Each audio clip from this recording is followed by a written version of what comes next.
एक विशाल और हरे भरे जंगल में हाथियों का एक झुंड रहता था। इस झुंड में एक बहुत ही समझदार और अनुभवी बूढ़ा हाथी था, जिसका नाम गजराज था। गजराज अपने परिवार को हर खतरे से बचाकर रखता था। झुंड में दो युवा हाथी भी थे, वीरू और टीपू।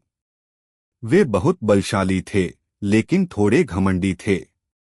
वे हमेशा कहते थे, हमें किसी की मदद की जरूरत नहीं, हम अकेले ही पूरे जंगल को हिला सकते हैं। वे झुंड के नियमों को अनदेखा करते थे और हमेशा अकेले ही घूमने निकल जाते थे। एक दिन गजराज ने उन्हें चेतावनी दी। बच्चों, उसने कहा, जंगल में शिकारी बढ़ गए हैं। तुम्हें हमेशा झुंड के साथ रहना चाहिए। एकता में ही शक्ति है। लेकिन वीरू और टीपू ने उसकी बात अनसुनी कर दी और हंसकर बोले, हम इतने बड़े और मजबूत हैं, हमें कौन फंसा सकता है। अगले ही दिन वीरू और टीपू घने जंगल में अकेले घूम रहे थे। उन्हें एक जगह बहुत हरी और ताजी घास दिखी। जैसे ही वे घास खाने के लिए आगे बढ़े, वे शिकारी द्वारा बिछाए गए एक गहरे और मजबूत जाल में फंस गए। वे जोर जोर से दहाड़ने लगे। उनकी दहाड़ सुनकर गजराज तुरंत समझ गया कि कुछ बुरा हुआ है। उसने पूरे झुंड को इकट्ठा किया और कहा, चलो अपने भाइयों को बचाते हैं।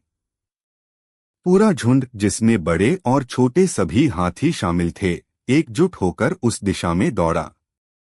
वहां पहुंचकर उन्होंने देखा कि वीरू और टीपू अपनी पूरी ताकत लगाने के बावजूद जाल से निकल नहीं पा रहे थे।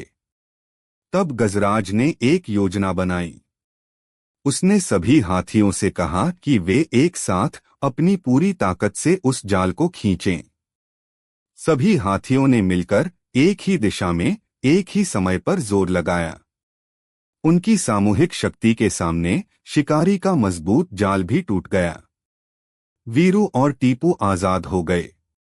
आजाद होते ही वीरू और टीपू को अपनी गलती का एहसास हुआ। वे तुरंत गजराज के पास गए और शर्मिंदा होकर माफी मांगी।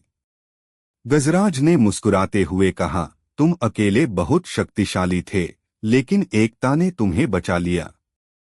याद रखो, किसी भी चुनौती का सामना अकेले नहीं, बल्कि साथ मिलकर किया जाता है। यह कहानी हमें सिखाती है कि घमंड हमेशा विनाश का कारण बनता है और एकता में वो शक्ति होती है जो बड़ी से बड़ी मुश्किल को भी पार कर सकती है। चाहे आप कितने भी शक्तिशाली क्यों न हो, टीम वर्क और आपसी सहयोग जीवन में सबसे जरूरी हैं।